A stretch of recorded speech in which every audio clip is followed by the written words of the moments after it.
The moment Alex Eala stepped inside the Lindler family tennis center, the building reportedly shook. Not polite applause, not a courteous welcome for a promising young player.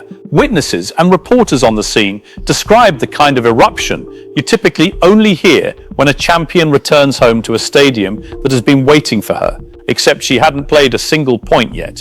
Not one serve, not one rally, not one ball struck in competition. According to accounts from Cincinnati, the Filipino flags that had reportedly turned Toronto's Sobe Stadium into a wall of red, white and blue didn't stay behind in Canada. They apparently crossed the border with her, tucked into suitcases, unfolded again in Ohio, as if nothing had changed at all. The chants that had echoed through the Canadian night were now, according to those in attendance, bouncing off the walls of an entirely different country. Cincinnati had reportedly never seen anything quite like it, and by most accounts, everyone inside that building understood it in real time. Tournament director Carl Hale had already said the quiet part out loud back in Toronto, reportedly calling Eala an absolute blessing to the sport. Cincinnati was apparently about to find out exactly what he meant. Just days earlier, though, the picture looked completely different, and understanding that contrast is what makes everything that followed hit so much harder. Before any of that eruption, Alex Eala had walked off a court in Toronto, broken, exhausted, and by her own admission, defeated. A 7-match winning streak, one that had reportedly carried her name across 2 countries, ended there. According to tournament reporting, she had played 8 matches in 12 days across Washington and Toronto, city to city, with barely a breath of recovery in between.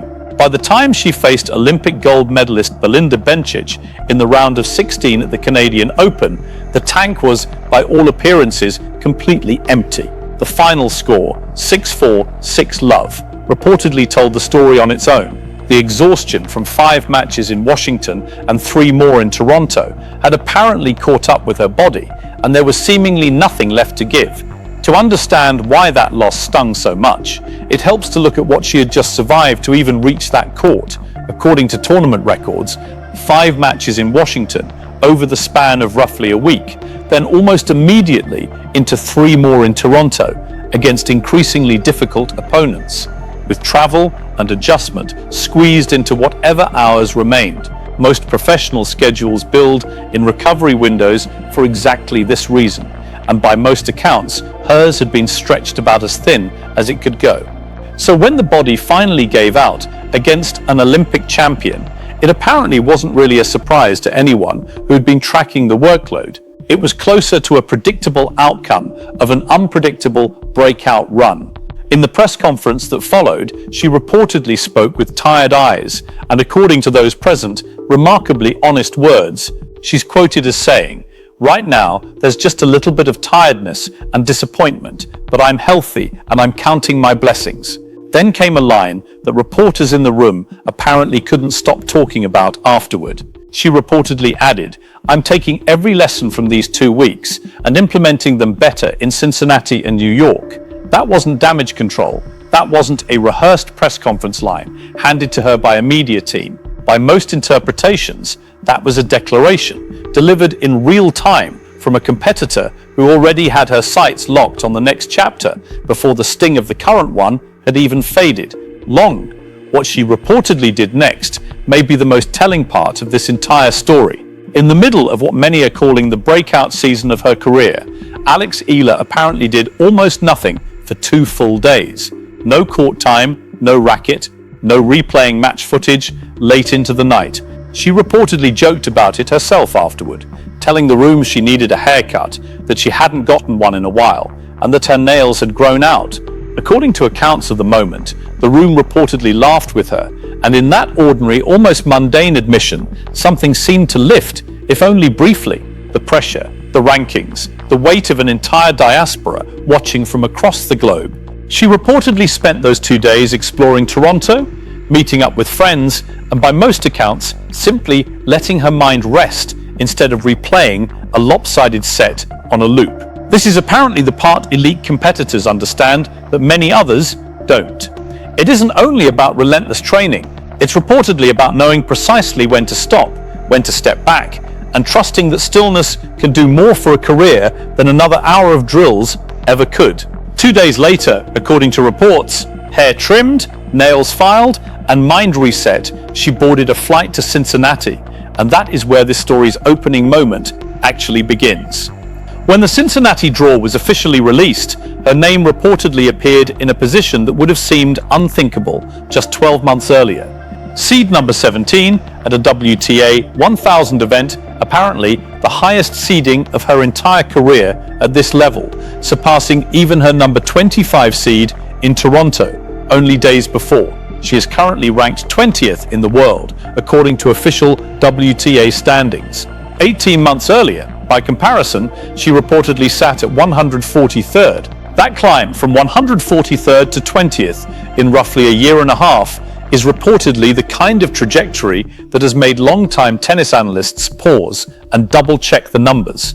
Withdrawals from higher-ranked players, including Karolina Muchova, Victoria Azarenka, and Jasmine Paolini, apparently helped push her seeding upward, and that context is worth stating plainly. But according to most observers, the recognition surrounding her arrival was still enormous and largely earned through performance rather than circumstance alone. Her number 17 seed reportedly secured a first-round bye in the expanded 96-player singles draw, giving her extra days to recover before the main draw began. The tournament reportedly runs from August 13th through the 23rd in Mason, Ohio, and by most accounts serves as her final major tune-up before the US Open begins in Flushing Meadows on August 30. Her resume heading into that stretch is already historic by most measures. She was reportedly the first Filipina ever seeded in a Grand Slam draw, a milestone reached at Wimbledon. She is also apparently the first Filipina and the first Southeast Asian competitor to win a WTA 500 title, a crown captured in Washington that reportedly sent her up 8 spots in the world rankings within a single week. She now stands, at least by seeding and stature, alongside Aryna Sabalenka, Elena Rybakina, Jessica Pegula, Coco Gauff, and Madison Keys, widely regarded as some of the biggest names in the sport, at one of the most prestigious hard-court events on the calendar. What makes this story reportedly bigger than rankings and seeding lists, though, is everything that happened around those matches. According to tournament chairman Mark Hine, at least 80% of all ticket inquiries in Washington, possibly more, were apparently centered on a single player. In Toronto, by most reports, 10,000 seats disappeared within 30 minutes of a match being placed on the schedule. The tournament reportedly added chicken adobo to its concession menu for the first time in its history, a detail that, according to several outlets, said as much about the moment as any statistic could. The 10,000-seat SoBi Stadium was, according to those present, draped almost entirely in red, white, and blue, and chants of her name reportedly rang out loud enough that even her opponents seemingly couldn't ignore them. Belinda Bencic, the player who ended that 7-match streak, reportedly turned to the crowd after her own win and said something like, "I know most of you were cheering for Alex, but I have to say it was truly amazing. Thank you so much for the incredible atmosphere." American player Caty McNally, who fell to Eala in the 3rd round, reportedly posted afterward that she was beyond thankful for the love and support, especially from Filipino fans, calling the atmosphere electrifying. Coco Gauff reportedly said before Toronto even began that the demographic Alepa is bringing to tennis is something the entire sport should embrace, since everyone benefits from it. Jessica Pegula, after reportedly losing to Eala in the Washington final in front of thousands of Filipino fans, apparently looked into that crowd and thanked them directly for helping grow tennis around the world. Through all of it, by most accounts, Alex Eala has remained strikingly grounded. She reportedly described herself as just a drop in the ocean when it comes to Filipino pride, saying she does her part to represent her country, but that the stadium was full of people doing exactly the same thing. According to those who cover her closely, that humility does not appear to be performance or media training. It seems genuine, and that authenticity may explain why so many fans reportedly follow her from city to city and country to country, learning chants in hotel rooms the night before her matches. Some analysts have reportedly compared this phenomenon to Manny Pacquiao, the Filipino boxer whose fights allegedly brought armed conflict in parts of Mindanao to a temporary pause, with much of the nation reportedly stopping to watch together. Whether or not that specific comparison holds up under scrutiny, the underlying point stands. This kind of cultural pull is extraordinarily rare, and by most accounts, women's tennis has never quite experienced anything like what is building around Alex Eala right now. Consider what has apparently happened in just a few short weeks.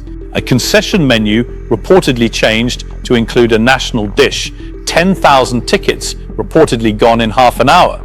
Rival players, the very people whose job is to beat her, reportedly thanking her fans after their own victories. That is not the typical pattern for a rising 20-year-old on tour. That is, according to several longtime tennis observers, closer to the early footprint of a global crossover star, the kind that tends to arrive in a sport only once or twice in a generation, with clips of her wins reportedly circulating across time zones long before official broadcasts even finish airing. Struggled to expand its audience in parts of Asia. That kind of organic reach is reportedly being watched closely by tournament organizers well beyond Cincinnati. The road ahead is reportedly just as significant as everything behind her. After Cincinnati comes Flushing Meadows and the US Open, the final Grand Slam of the season, where everything built across this North American hard-court swing will either be confirmed on the sport's biggest stage or tested in the most demanding way tennis has to offer. She appears ready. Her team appears ready. And according to nearly every account coming out of these tournaments, an entire nation, flags packed and sleep schedules reportedly upended by time zones, seems ready to follow her there too. So here is the question the tennis world is reportedly sitting with, one that nobody can fully answer yet. What happens when a player from Manila, fresh off a difficult loss, 2 days of genuine rest, and by her own admission, a much-needed haircut, walks into an arena and the building erupts before she has touched a single ball? What happens when a rising star stops simply rising and becomes something the sport doesn't yet have a clean label for? That answer is still being written, match by match. If this story resonated with you, if it gave you chills or made you proud, consider subscribing and turning on notifications so you don't miss the next chapter as it unfolds. Every week, this channel covers the biggest stories in tennis, the drama, the emotion, and the human moments that live far beyond the final scoreline. Let us know in the comments where you were watching from when you first heard her name. And stay tuned, because this story is far from finished.